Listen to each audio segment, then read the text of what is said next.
Hello friends, welcome to my YouTube channel. Friends, today I am discussing important questions related to research aptitude which was previously asked in NTA NET. तो friends आपके जो NTA NET में आप research aptitude से questions आते हैं तो वो प्रीवियसली 5 या 6 सालों में जितने भी क्वेश्चंस पूछे गए हैं वो मैं आपको डिस्कस कर रहा हूँ। और इसी पैटर्न पे आपके नेक्स्ट आने वाले एग्ज़ाम CSIR नेट है या फिर आपका CTET है या फिर TET का एग्ज़ाम्स हैं, TGT PGT में इस प्रकार के क्वेश्चन पूछे जाते हैं। तो ये क्वेश्चंस आपके आने वाले अपकमिंग एग्ज़ाम्स के पॉइंट ऑफ से भी इंपॉर्टेंट हैं। ठीक है, तो आप इनको बार बार रिवाइज करते रहना, आप देखोगे पेपर आपका अच्छा हो जाएगा। ओके, तो क्वेश्चन है कौन सी शिक्षण की बेहतर पद्धति है। तो आपका इसमें ऑप्शन जो करेक्ट है वो है सेमिनार एंड प्रोजेक्ट मेथड। ठीक है, नेक्स्ट आपका क्वेश्चन है शिक्षक सहायता यानी टीचिंग एड का प्रयोग। तो इसमें आपका जो करेक्ट आंसर है टीचिंग एड का प्रयोग किस लिए किया जाता है टीचिंग में, छात्रों को बेहतर समझ विकसित करना, छात्रों की बेहतर समझ विकसित करने के पॉइंट ऑफ व्यू से। ठीक है, नेक्स्ट आपका क्वेश्चन है शिक्षक की प्रभावशीलता किस पर निर्भर करती है। ठीक है, तो इसमें जो आपका करेक्ट आंसर है वो है शिक्षक की विषय वस्तु पर समझ।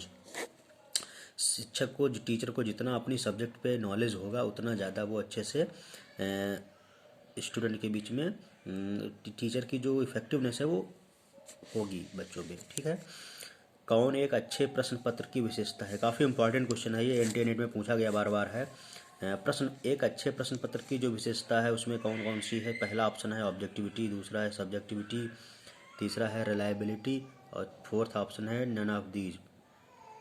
तो अच्छे प्रश्न पत्र की जो विशेषता है वो है सब्जेक्टिविटी, यानी विषय वस्तु बहुत ज़रूरी है।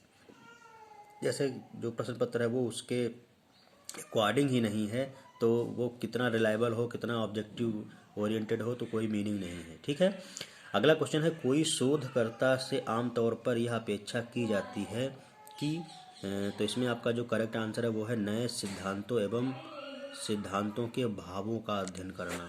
ठीक है, option A will be correct. Next आपका क्वेश्चन है शोध की आवश्यक विशेषताओं में से एक है। तो शोध की जो आवश्यकताएं हैं उसमें से आपका इम्पॉर्टेंट है ऑब्जेक्टिविटी, तो शोध में ऑब्जेक्टिव होना जरूरी है।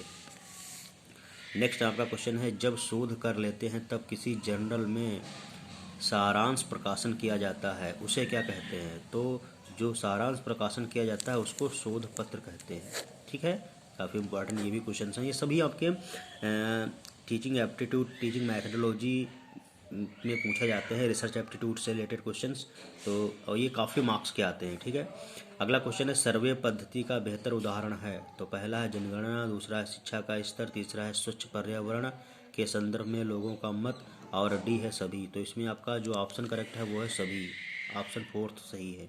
ठीक है, जब अकादमिक व्यक्ति बैठकर कोई कार्य पाठ्यक्रम करते हैं और भविष्य का प्लान बनाते हैं तो उस बैठक को क्या कहते हैं, उस बैठक को सम्मेलन कहते हैं यानी कॉन्फ्रेंस कहते हैं। ठीक है, काफ़ी इंपॉर्टेंट ये भी क्वेश्चन है।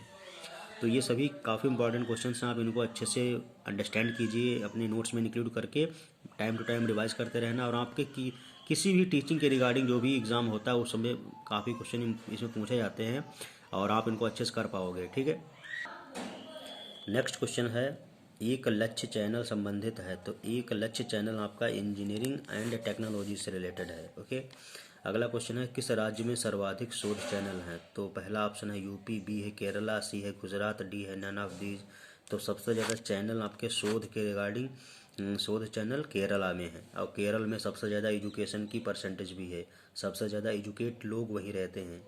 ठीक है, प्रसार, अगला क्वेश्चन है प्रसार भारती का मुख्य उद्देश्य है। तो प्रसार भारती का मुख्य उद्देश्य सूचना, मनोरंजन और एजुकेशन है।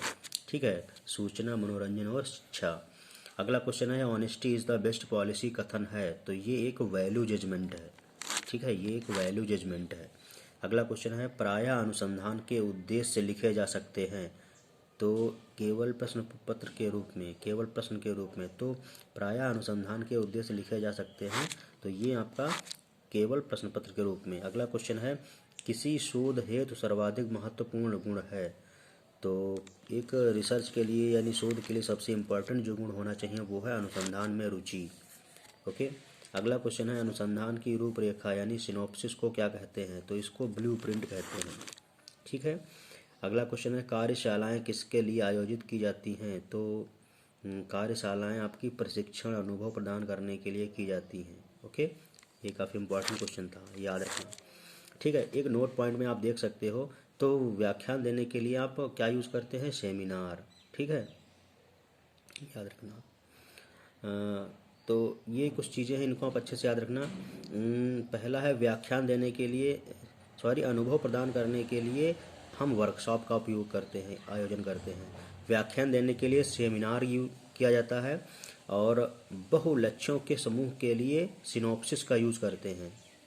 नहीं, सॉरी, बहुलक्ष्यों के समूह के लिए सिम्पोसिया है, सिम्पोसिया। और नए सिद्धांत प्रदर्शित करने के लिए कॉन्फ्रेंस का आयोजन किया जाता है। और लास्ट आपका है प्रशिक्षण अनुभव प्रदान करने के लिए वर्कशॉप। ठीक है। लास्ट क्वेश्चन आपका है भारत में तकनीकी शिक्षा के रूप में किसे नहीं माना जाता है? तो भारत में तकनीकी शिक्षा के रूप में मेडिकल को नहीं माना जाता है। ठीक है, मेडिकल आपका टेक्निकल एजुकेशन में नहीं है। ठीक है, तो ये आपके काफ़ी इंपॉर्टेंट क्वेश्चंस हैं। इसमें खासकर ये याद रखना, वर्कशॉप, सेमिनार, सिम्पोसिया और कॉन्फ्रेंस, इसमें से क्वेश्चन जरूर वो पूछा जाता है। आप इसमें याद रखना, व्याख्यान देने के लिए सेमिनार, बहुलक्ष्यों के समूह के लिए सिम्पोसिया, नए सिद्धांत प्रदर्शित करने के लिए कॉन्फ्रेंस और प्रशिक्षण अनुभव प्रदान करने के लिए वर्कशॉप। ठीक है, तो ये काफ़ी इंपॉर्टेंट क्वेश्चंस थे, मैंने आपको शेयर कर दिया। आप अपने फ्रेंड्स को शेयर कर देना, क्योंकि जो लोग अगर किसी टीचिंग के रिगार्डिंग किसी भी प्रकार के एग्ज़ाम की तैयारी कर रहे हैं तो उनका ये पेपर अच्छे से निकल जाए और अपने लक्ष्य में कामयाब हों। ठीक है, नेक्स्ट जो हमारे पास इंपॉर्टेंट क्वेश्चंस हैं उनको हम नेक्स्ट वीडियो में शेयर करेंगे। तब तक के लिए थैंक यू।